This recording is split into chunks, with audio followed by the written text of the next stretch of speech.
अस्सलाम वालेकुम नाज़रीन, मैं हूं डॉक्टर अब्दुर्रहमान और आप देख रहे हैं मेरा यूट्यूब चैनल। और इसमें आज हम बात करेंगे विटामिन डी डेफिशिएंसी के बारे में कि विटामिन डी की जो कमी है वो इंसानी जिस्म में उसके क्या असरात होते हैं और इसकी वजह से कौन सी पेचीदगियाँ और मसाइल हो सकते हैं कि इंसान को अगर उसमें विटामिन डी की डेफिशिएंसी हो। तो नाज़रीन, अक्सर हमारे पास ऐसे मरीज़ आते हैं जिनको आप लोगों ने भी देखा होगा कि जिनको अक्सर जिस्म में दर्द होता है और वीकनेस महसूस होती है पट्ठों में, जोड़ों में, और तरह की वीकनेस, कमज़ोरी महसूस होती है बाज़ औक़ात ऐसे मरीज़।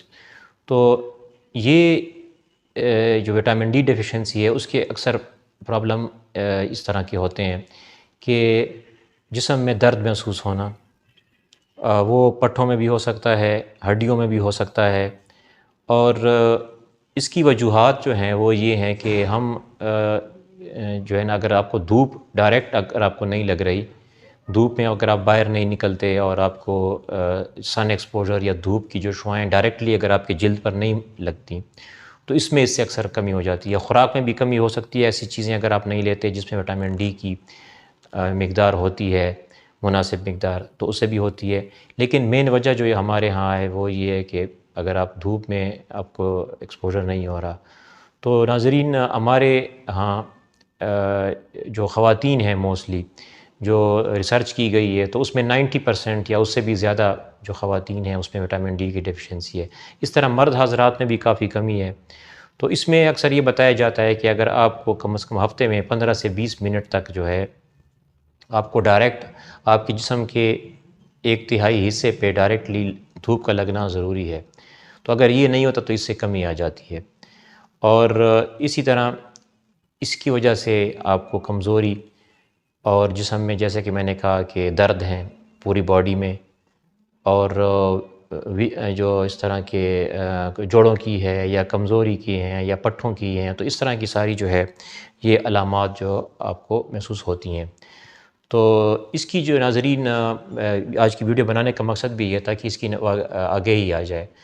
तो हमारे जो रिसर्च हुई है मेडिसिन में, तो इसकी सिर्फ़ ये वजह नहीं है कि इससे आपकी सिर्फ़ हड्डियों की कमज़ोरी आती है।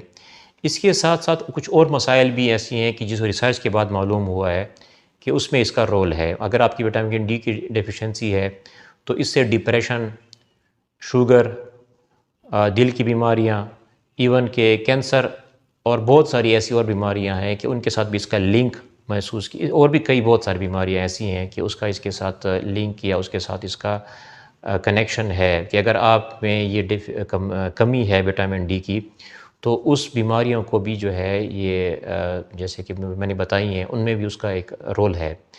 तो अब करना क्या चाहिए? अक्सर जैसे हम लोगों को विटामिन डी के आपने देखे होंगे इंजेक्शंस भी हैं, टैबलेट भी हैं, कैप्सूल भी होते हैं। तो डेली के बेसिस पे भी हम देते हैं, कभी हफ़्ते के। लेकिन सबसे इम्पॉर्टेंट बात अगेन मैं जो करूँगा वो ये है कि डायरेक्टली कुछ टाइम के लिए, वो हफ़्ते में 2 या 3 दिन के लिए भी, अगर आप सिर्फ आधे घंटे 20 मिनट के लिए भी है अपनी पीठ को या कोई अच्छा कुछ जगहों आप एक्सपोज़ करके आप धूप में बैठ जाते हैं, तो उससे आपकी कमी पूरी हो जाती है। और डाइट तो ऑब्वियसली उसका वो है अपने अच्छी लेनी है। तो डाइट में जो ऐसे दूध है या और इस तरह की चीज़ें हैं जिसमें विटामिन डी की मुनासिब मिक़दार होती है। तो नाज़रीन, विटामिन डी की जो जिस आप में से जिनको भी इस तरह की वो है अलामात हैं या दर्द की जो महसूस होती हैं या कमज़ोरी वाली, तो उनको ये है कि अगर उसके विटामिन डी टेस्ट भी करवा सकते हैं। तो इसका टेस्ट है, टेस्ट में भी उसका पता चल जाता है। लेकिन चूँकि हम इतने कॉमन है ये बीमारी, तो हम विदाउट टेस्टिंग अक्सर लोगों को ये प्रिस्क्राइब कर देते हैं कि ये विटामिन डी के जो इंजेक्शंस हैं, इसका इंजेक्शंस मिलते हैं, तो जो उसका वायल होती है उसको आप तोड़ के जो है पी सकते हैं पानी में या दूध में डाल के उसको हर हफ़्ते जो है कि इंजेक्शंस तकरीबन 2 हफ़्ते तक हम बताते रहते हैं।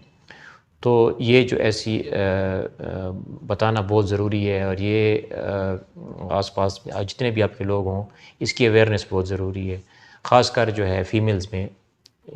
तो ऐसी अगर जिनको भी ये तकलीफ़ हो रही है तो हो सकता है कि अपनी करीबी डॉक्टर के पास जाकर चेकअप करवाएँ, या अगर अपने विटामिन डी लेवल करवाना चाहते हैं तो विटामिन डी लेवल करवाएँ। नाज़रीन, आपको बताता चलूँ कि ये इतना कॉमन है कि मैं आपको अपना वाक़या आपके साथ शेयर करता हूँ कि एक कुछ अर्सा पहले हमारी डॉक्टर्स के जो है ना कुछ उन्होंने इसके ऊपर चेक करवाए लेवल्स, तो मैंने ख़ुद अपना चेक करवाया, हालांकि उन दिनों में मैं ख़ुद उसके टैबलेट्स कुछ लिए भी थे। इसके बावजूद भी मेरे जो ख़ुद अपने विटामिन डी के लेवल्स थे वो डेफिशिएंसी के हद तक तो नहीं थे, लेकिन मिनिमम लेवल पर थे, मतलब वो जिस तरह होने चाहिए थे जो जितना उतने नहीं थे। तो फिर मैंने ख़ुद भी मतलब इसको शुरू किया और इस्तेमाल किया, और जब भी फिर मौका मिलता है तो हम लेते हैं इसको। फिर मैंने एक और डॉक्टर जो हमसे थे, हमारे साथ सीनियर थे, उससे पूछा तो उनके ख़ुद मुझसे भी ज़्यादा मतलब उसके लेवल कम थे। तो लिहाजा इसके लिए जो है ना बहुत ज़्यादा इसकी वो है। हमारे पास जितने भी पेशेंट्स आते हैं तो हम उनको इसको एडवाइस करते हैं और देखते हैं जिसमें भी अलामात होती हैं तो उसको हम एडवाइस करते हैं। नाज़रीन, उम्मीद है कि आज की वीडियो आपके लिए मालूमात में इजाफ़ा हुआ होगा। आपके अगर इसके मुतल्लिक़, इस टॉपिक के मुतल्लिक़ अगर कुछ पूछना चाहते हैं तो वो कमेंट्स में पूछ सकते हैं। और आपसे दरख्वास्त है कि इसको लाइक करें, शेयर करें और मेरा चैनल सब्सक्राइब करें। Thank you so much.